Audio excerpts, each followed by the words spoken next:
All right, so you heard from Mamata Banerjee, who's spoken about the fact that there will not be any, in fact, she is not going to allow the rollout of Citizenship Amendment Act in Bengal. Also talking about the fact that this, in fact, is directly linked to the NRC. We have a reaction also coming in from Minister Shantanu Thakur. Let's take a listen.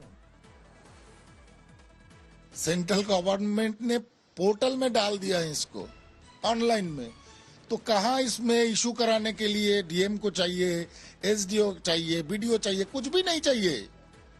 तो मूर्ख के सर्ग में अगर कोई बात करेगा तो हम क्या कर सकते हैं?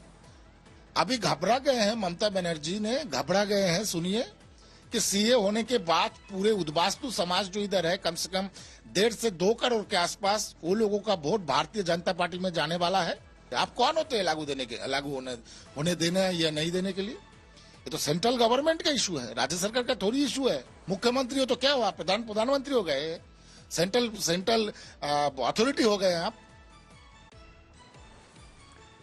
Indrajit Kundu is getting us more details on that story, joining us live right now. This is a big attack from the Chief Minister, but expected. Indrajit, she's linked it to the NRC, saying that this is obviously been done, keeping an eye on the elections, essentially, the upcoming Lok Sabha elections here.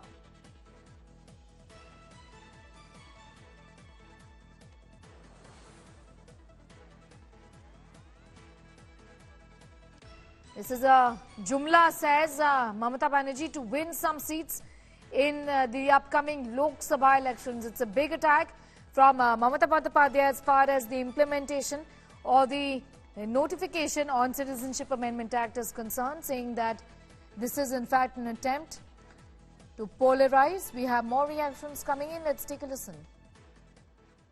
जब देश का बंटवारा हो रहा था तो उस समय जो गए यहां से निकल करके या जो वहां रह गए थे, हम ये कानून किसी के अधिकार को लेने का नहीं है, किसी के नागरिकता को छीनने का नहीं है, ये नागरिकता देने का कानून है। तो पाकिस्तान से जो शरणार्थी आए, सिख, हिंदू, क्रिश्चियन, बौद्ध, जितने लोग आए, आखिर वो कहाँ शरण लेंगे? दुनिया का कौन देश उन्हें शरण देगा? वो भारतवंशी थे तो भारत में ही शरण देने का कानून बना। ये शरणार्थी हैं, ये घुसपैठिए नहीं हैं, ये शरणार्थी हैं और शरणार्थी को भारतवंशी है। भारतवंशियों को अगर शरण देगा तो भारत ही देगा। इसीलिए ये सीए का कानून बना है, किसी का नागरिकता लेने का नहीं, नागरिकता देने का। ममता बनर्जी ऐसा कह रही हैं कि चुनाव आते हैं तभी इनको ये सीए वगैरह दिखता है। क्या ये चुनाव से कोई लेना देना नहीं है। सीए एक तो हम 2000 जब से आए हैं मेरे प्रायोरिटी में था और हमने वादा किया था, उसको पूरा किया। और ममता बनर्जी कहती हैं कि मैं इसे होने नहीं दूंगा, लागू नहीं करूंगा।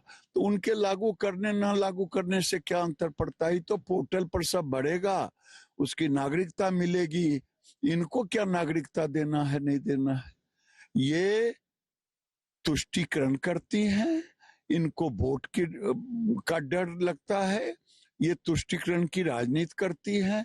एक वर्ग के लिए रेड कारपेट बिछाती हैं, दूसरे वर्ग को डिस्टर्ब करती हैं, उनको टॉर्चर करती हैं, उनके साथ अच्छे व्यवहार नहीं करती। इसलिए अब बताए, मतुआ समाज बंगाल में कितने साल पहले आए और उनको क्या नागरिकता नहीं मिलनी चाहिए? जो समाज वहां से भाग के आए, शरण लेने के लिए आए, मतुआ समाज आज सारे चीजों से वंचित है, उनको उसका लाभ मिलेगा। क्या लगता है 2024 का ये चुनाव है, ब्रह्मास्त्र साबित होगा क्या? ये ब्रह्मास्त्र का सवाल नहीं है, ये सवाल है वंचितों को न्याय मिलने का। ठीक है, बिल्कुल हमारे साथ थे गिरिराज ठाकुर, गिरिराज सिंह जी, जिन्होंने कहा कि ये भारतीय नागरिकता भारत के लोगों के लिए और इनके फायदे के लिए।